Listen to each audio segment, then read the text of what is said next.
And this is the other side of the house. That's what the backyard kind of looks like from here. That's the patio rooms. This is that's the second back bedroom. This is all on first floor. That's another bedroom.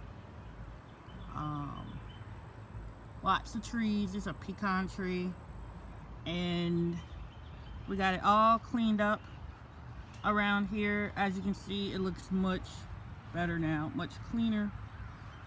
Got all these stumps taken away, or stump grinder. They did a great job, got that taken care of.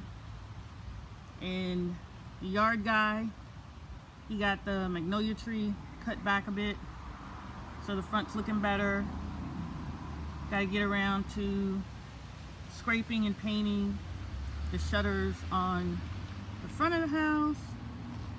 So here's what it's starting to look like.